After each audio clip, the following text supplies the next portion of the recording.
Welcome to the Female Stoic Podcast. My name is Stephanie Poppins, and I am an advocate for literary empowerment. That means I believe the examples set by the literary masters can broaden our life perspective, create increased self-awareness, and empower us to overcome the obstacles we encounter here in the 21st century. By listening and referring what we hear to Stoic philosophy, we can foster a strong sense of self and navigate the world more effectively. This podcast takes the form of both discussions and meditations.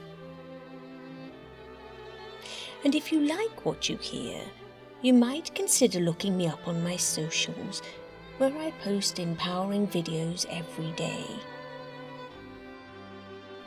Or you may like my classic audiobooks and original stories available on my website, neworldbooks.co.uk. Happy listening.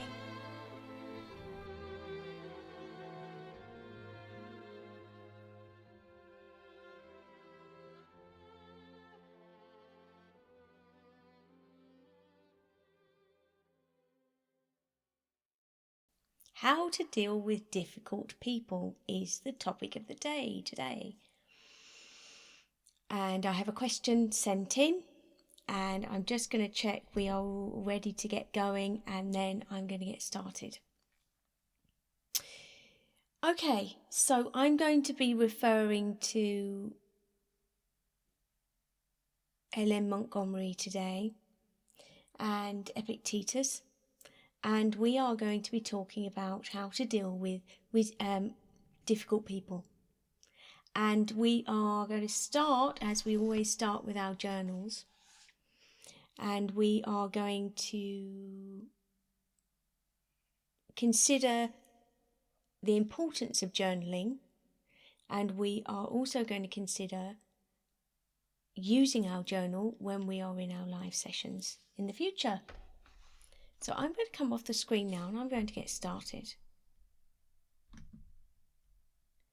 Okay, so today's question is from Sam from Hertfordshire, who says, "At the moment my life seems to be connected with one difficult person after another." We've all been there. There always seem to be problems. People are always reacting, and they seem to enjoy going from one problem to another. No sooner have I moved on from one thing than there's something else. How can I make sense of this from a Stoic perspective? So what I'm reading between the lines, what I'm seeing here is Sam is somebody who is quite approachable, and people are coming to her with difficulties and problems that they want solving, and perhaps she set herself up in the past as someone who can do that. And if you are an empathetic person, that tends to happen to you a lot.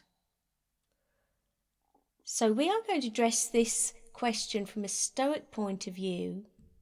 Problematic people, we're going to call them.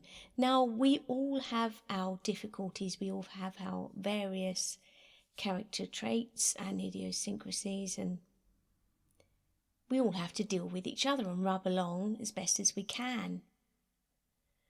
But when we use our Stoic tools, we can strengthen our resolve so that we are not necessarily the ones that are always reacting and therefore demanding help from others in order to cope. We are seeking to find the answers ourselves initially from within. Obviously, we all have to support each other, but we are focused on supporting ourselves through a Stoic resolve, shall we say. So, problematic people and how to deal with them. We're going to use examples from Ellen Montgomery. Why Ellen Montgomery? Well, her works exhibit Stoic traits throughout. Themes of resilience, themes of moral action in the face of adversity, particularly in the face of prejudice and suffering, and specifically, as you know, the audiobooks I read, one of the most popular ones is the Anne Shirley series. So specifically Anne Shirley, who despite discrimination, she learns to respond with kindness, and eventually, over a period of transformation throughout the novels, she refuses to retaliate anymore and understands that that's actually not achieving anything.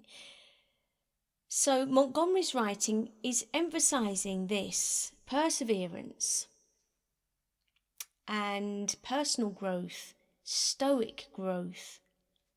And in her own life herself, she had to persevere through much professional rejection. And some of her characters reflect this stoic resolve in the face of rejection. At first, she was determined to carry on, but suffered much rejection that she wasn't expecting. And this was in a time, she was writing in a time, it was late Victorian, early Edwardian, her life. So as a female writer, she would have many hurdles to cross before she would even be taken seriously as a writer, let alone published. And she was quoted as saying, "At first I used to feel dreadfully hurt when a story or poem over which I'd laboured and agonised came back with one of those icy little rejection slips. But after a while I got hardened to it and I didn't mind. I only set my teeth and said, I will succeed. I believed in myself and struggled on alone in secrecy and silence." So she is persevering even when there's no applause, which is key to the journal task we're going to be doing today. "I never told my ambitions and efforts and failures to anyone. Deep down, under all discouragements and rebuff, I know I would arrive someday." How wonderful is that? And she was living through these sweeping changes of the Edwardian era. So there were technological advancements, the spread of electricity, motor cars, radio, and socially it was a time of increased change. There were the suffragettes, there was looser, more flowing fashions, there were more flowing fashions available. So things were changing and she was adapting with that. And that's another thing. Over a course of a life, people's attitudes change, society changes. And we also have to navigate that. And how people are behaving towards us according to our age. And where we are on this social scale. So let's go to the journals, and I just want to sort of recap as to why I think this is so important for us as people who are striving to better ourselves and protect ourselves, our inner citadel. So what is the purpose of journaling? The purpose of journaling represents not the journaling itself, but it represents an action, a small action, a bite-sized attainable action that can be repeated regularly. Why is that significant? Okay, so in Stoic philosophy, what we're saying is action is the leader and emotions are the followers. So we are not basing any action on how we feel at that time. We are not leading with emotion. I feel tired today, I won't. I feel happy today, I will. I feel energized today, I am motivated. Rather than placing all the worth of our actions upon our emotional state, what we're doing, we're not waiting for the emotional state to align, okay, and the sun to come out and everything to be perfect, to get our motivation to move forwards, to create action. We are acting anyway. And this is what journaling represents: a small action, repeated. And that creates momentum. And this action can be relied upon. Every time we act, we are telling ourselves, we are telling our brain, I'm someone I can rely on. We're doing this for us. And we're doing this because we want to tell ourselves, you can rely on me. And it takes 5 minutes. And why do we need that? We need to know that we are our safe space. If we are chaotic, if we are led by emotion, our emotional state at any one given time, that leads to chaos, that leads to uncertainty. And why do we need to be stable? And these questions might seem obvious, but unless we speak them out loud, I've found in life, unless I speak things out loud and say them, they aren't obvious. It's important to say the obvious so that it is spoken, so that we have voiced it. So why is it important to be stable? Because we're preparing ourselves for battle. Battle every day. We are going out there and we are arming ourselves with stability to be able to, in this case, regarding Sam's question, deal with difficult people. And there will always be difficult people. We know that. So what is our armour when we go out to battle? Our armour is our action, our strength of mind that exists because we have taught ourselves we are someone we can rely upon. We take little action every day. The bigger the action, the harder it is to maintain. That's why this is small. This is small.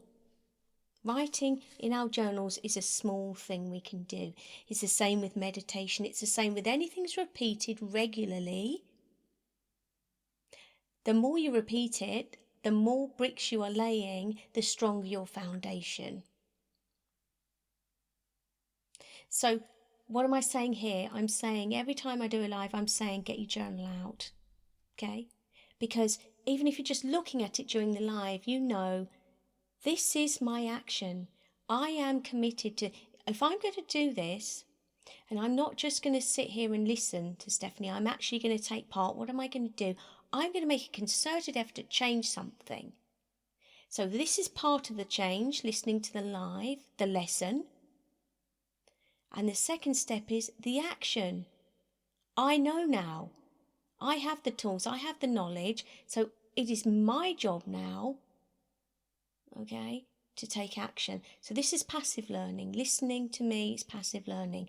And that's really important for knowledge. Especially you can go back and listen to the lives, you can go back and see them and the recordings, or listen to the Female Stoic Podcast, and you can hear those to remind yourself.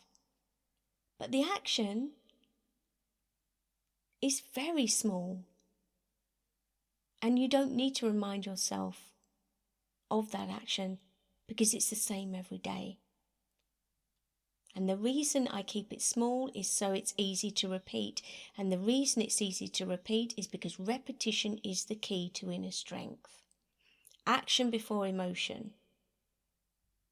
And if you repeat this habit over the next few months, you'll become a different person. You will become a stronger person because your actions have dictated your behaviour. And you are now, a month later, saying, I've proven to myself that I can rely on myself to keep that target, to stick to that every single day to create stability in my life. That sounds, on the outside looking in, ridiculous. What? If I write a few lines every day, I've created stability and I'm a different person. But that's the craziness of it. When you are rewiring your brain, it only takes small reaction repeated regularly to do that. It doesn't need to be pomp and circumstance. You don't need to arrive in the carriage. The feathers on the horse's head, the head's held high. Oh, goodness me. Have you been listening to Black Beauty? How awful. Yeah, we don't need to do that. What we need to do is we need to repeat small actions consistently, continually. We are forcing ourselves to do it until it becomes second nature. And it's these small unseen efforts that are rewiring our brain. It's a cumulative evidence we are giving it. I am proving to myself. Now, if we go back to the question where we are considering Sam's question, how do I deal with difficult people? There are people around me who are reactive. Everything's a problem. Every time something comes up, I feel that I have to deal with it because no one else seems capable to deal with it. And as soon as I've dealt with one problem, there's another problem. And I don't really want to be the person who sits by and just lets everything go over me, because I'm in a position of responsibility. I'm a mother, I'm a sister, I'm a daughter, husband, a wife, whatever. But what we're doing is we're saying, okay, well, we're going to have to remove this. It's a cognitive bias, which means we get used to seeing this person as a problem. So what am I saying here? I'm saying that actually, believe it or not, we have to reframe the way we see them rather than what they're doing, because they're going to keep doing that. There's nothing we can do to stop them doing that. The only person that can stop them being reactive is themselves. We don't really want to be preachy. Did you know if you were less reactive, because that's going to get their back up? If you genuinely care about this person and you do want to reframe what they're doing for their own benefit, use the word we, don't use the word you. So don't say you do this, you do that, because that puts them on the defence. Okay, it sounds antagonistic. So you just say we. We should try doing this, we should try doing that. So you can offer advice. I'm not saying don't offer advice. What I'm saying is we need to reframe the way we see the people who are difficult. Because if we approach those situations with the mindset of this is going to be difficult, they're always a problem, it's actually creating an emotional reaction within us, which is stressful. And the whole point of doing this is trying to alleviate the stress upon ourselves. So yeah, that is a Stoic way of looking at it, that you do actually need to reframe what you're doing yourself in that situation. If we practice this cognitive bias, we are creating our own subjective reality. So in effect, we are just magnifying the problem. Oh, here they go again. That's emotional reaction. I knew they were going to say that. Now, it doesn't mean that it's not true. It doesn't mean that they don't always do that, because they may well be a person who always does that. But we have to step back from historical patterns of behaviour and this cognitive bias, and we have to take each situation as a new situation. It's difficult. So the action we take in this situation is our response. And what's our response going to be? The only action we can take is to manage our response. And obviously that reinforces our inner citadel. It is very important for us to remember that difficulties keep us moving forward, okay? If we woke up tomorrow with no difficulty, if we had everything we wanted, would we progress? Would that make it easier to move forward? And the answer is no. That's a reality. Difficulty keeps us improving. Difficulty, challenges keep us improving. So, how do we prove that to ourselves that we can grow from this? We use our journal. And what we're going to do in the journal, we're not going to say, why is this happening to me? What is this training me for? We are just going to write down this week a difficult moment. We're going to write down that moment, a difficult interaction with another person. And once we've written down that interaction, underneath, we're going to draw our circle of control, because as we know, we have a dichotomy of control. Everything inside the circle we can control. We draw that circle, and we are going to talk about what we can control in that moment. So, let's start with an example. I am driving a car, and I'm driving within the speed limit, and there's somebody behind me and they're driving really close to me. This happened the other day. And they get closer and then further away, closer and then further away, and they seem to be driving very erratically, want to get round me.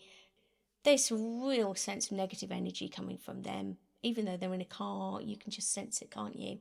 And they want to get round me, and I think, okay, do whatever you've got to do, but I'm not going to stop the pace of my car. I'm just going to carry on. I'm not going to speed. I'm not going to do anything else.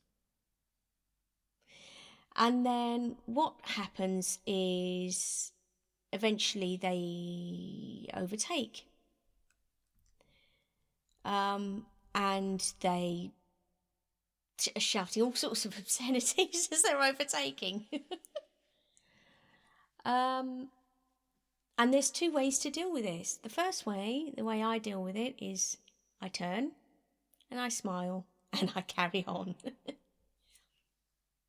The other way to deal with it is to let that affect me. Silently seethe. Feel as though they've gotten away with something. How have they got the right to be that rude to me? It's not as if I've got nothing going on in my life. I was within the speed limit. I was doing the right thing. They were in the wrong. Playing that over and over again, so you become angry, almost humiliated. And this feeling that they've won is an overpowering feeling. And when people are difficult and you stay calm and they're still difficult and then they goad you and they go more, it does feel as though they're winning. Because they are attacking you and you are not defending yourself. So it seems, objectively. But the truth is you are defending yourself, and that's why they're attacking you. And you're doing a really good job of it. So the facts are this. He wanted to go faster than I was going. He drove close to my car and he pressed on his horn and he gave me 2 fingers. But this powerlessness or a sense of victimhood or a sense of why are you doing that to me, or even to be self-righteous, well, I'm doing the right thing. That's not part of the event. The event is what he's doing. So why place any energy on that? What is happening in real terms? He is doing lots of things. And in real terms, what is happening to me? Actually nothing. I found it quite funny. But the point is, situations like that, I do not allow those situations to change my state of mind, because they are not about me, they're about that person. So in the case of Sam, I'm surrounded by difficult people. There's always someone who wants something and does something. Let them want and let them do. So what? Now, it doesn't mean that you just have to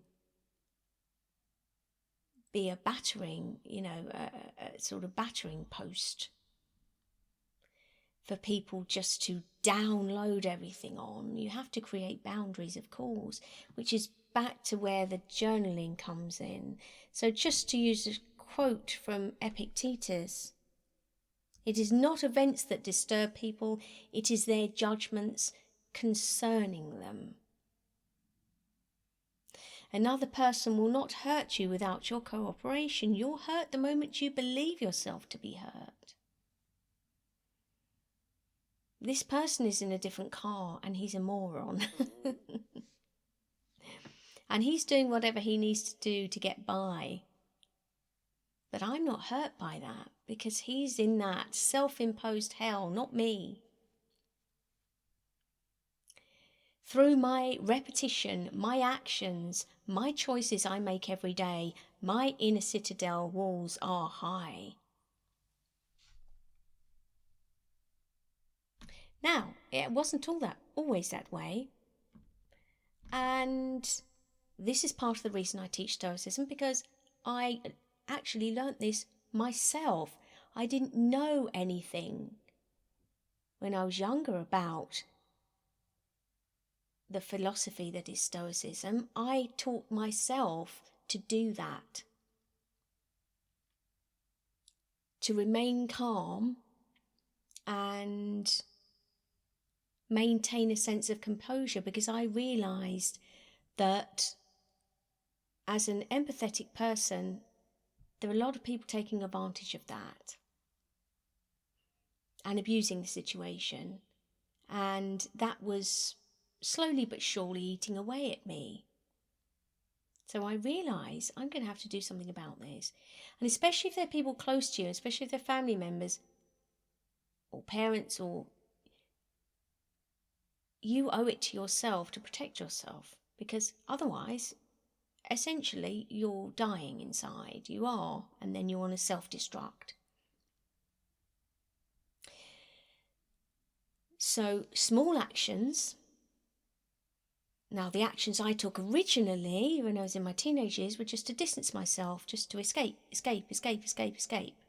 until I could work out what to do in the situation, which was not react, stay calm, and try and deal with it by detaching myself and going away and working out what was happening, by giving myself space. And this is the power of the pause, right? So somebody is being reactive and they're saying, I've got this problem, which is what's happening to Sam. Can you help me? What are you going to do? Everything's always going wrong for me. Can you help me, Steph? And what I learned is, and what Stoicism teaches, is the power is in the pause. You create a pause before answering. Maybe 1, 2, 3 seconds. You give yourself time to think. And what that's doing is telling you, I'm in control. So that is a repeated action. Just like the journaling, it's a repeated action. And that's telling them she can't be easily manipulated. She's in control. So we're going to go back to the journal now, because I've hopped around a bit there. And in our journal, we've drawn this circle, we've written down, or we will write down, a difficult moment with someone that we experienced this week. And within that circle, we will then write down what we can do about that. And that will not involve reactivity. Okay? So once we've written down how we responded to that, on the outside of the circle, we're going to write down all the facts about what actually happened. So, I'm in this car, I'm driving along, somebody's up my bumper, and a reactive me would say, oh, they're going to knock into me any minute. This is really stressful. They're going to create an accident. But what actually happened in reality was they were doing these things. So all the things they were doing are right outside the circle. They were driving too fast. They were driving dangerously. They were obviously annoyed. They were being rude. They were attempting to bully me. They were frustrated. They were angry. All those things. Then in the inside, I write how I deal with that. And the sort of words we are looking for to remind ourselves how to deal with that. Now, it might not have happened that you did deal with it that way. You might have been reactive and it might have all gone to pot. That doesn't matter. You write that down. But in your circle, I want you to write down, in an ideal situation, how you would have dealt with that. Stay calm. The power is in the pause. Remember, I'm in control. This is nothing to do with me. This is not a reflection of my inner state of mind. I have no power over what this person decides to do, but I can protect my inner citadel. They're the sort of things you should be writing in the circle. And then tomorrow, that takes 10 minutes, flip the page. Tomorrow is a new page. Day after that's a new page. Day after. And then in the future, something happens again, I can go back to that page and say, oh yeah, do you remember when I did that? And we can see in the case of Anne Shirley, Montgomery's Anne Shirley, that this was very much her trajectory. So she started off very reactive. Montgomery set her up with an antagonist who was Rachel Lynde. Now, if you don't know the story, Rachel Lynde is a bit of an old gossip, and she lives across the way.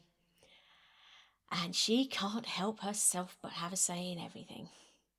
She's a great character, very forthright in her opinions, very opinionated, and very judgmental.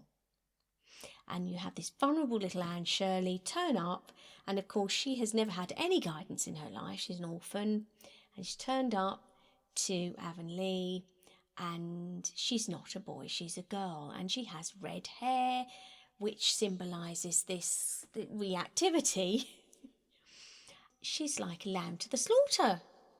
And Rachel Lynde comes up, sees her, and says, oh my, terribly skinny and homely, and your hair's as red as carrots. And of course, Anne Shirley sees red. That's a reactivity. So if she were journaling, that's what she would write. Today, I told Mrs. Rachel Lynde I gave her what for. Because what happens is she becomes deeply upset and angry, and she calls Rachel Lynde a rude, impolite and unfeeling woman. She runs to her room in tears. She slams the door. I'd rather spend my time profitably than squander it in idle gossip, she says later, meddling in other people's affairs. Now, she's not going to change Rachel Lynde. Rachel Lynde has been this gossip for decades. And what Anne has done as a little girl, she's about 12, 13, is she has let it affect her deeply, which of course we all do at that age. Rachel Lynde's temperament has not changed. It is the same. She goes home and she thinks the same things and she does the same things and she carries on as normal. Anne is up, down, devastated, destroyed momentarily, until she realises, very early on in the story, I don't have to mean my apology, I just have to say it. Because what's happened is she has had to learn very quickly, if I respond reactively to everything, I'm going to get kicked out of this opportunity and I am going to end up back in the orphanage. That's the message. So true to her character, she gives a dramatic and thorough, if somewhat insincere, apology to Mrs. Lynde, who then accepts it and admits she was a little hard on her. So this is a key moment in Anne's journey. She wants to become accepted in Avonlea, and it's contrasting, this is juxtaposing the fiery temper with Marilla, her adoptive mother. This pragmatic approach that she has to good behaviour. And it's saying, well, you don't need to be one or the other, but let's just have a bit of balance here. So again, if she were journaling, she'd write in her circle, create a pause before I say anything dramatic, before I react. Approach Rachel when I am calm, for example. And she can still write there, I did this, I did that, it was crazy, this happened. And then outside of the circle, she's going to put all the things that actually happened, the facts. Rachel Lynde said this, she said that. Not about emotions, just about the things that actually happened. And that gives clarity. And again, if we do that regularly, we gain clarity, and our brain gains clarity because it understands that I am giving myself the opportunity to work things out every day. And that's empowering. And that's what these lives are about, empowering ourselves.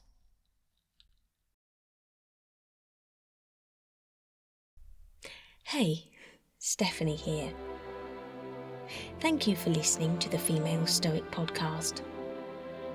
It is an honour, and I just want to say I really appreciate you being here.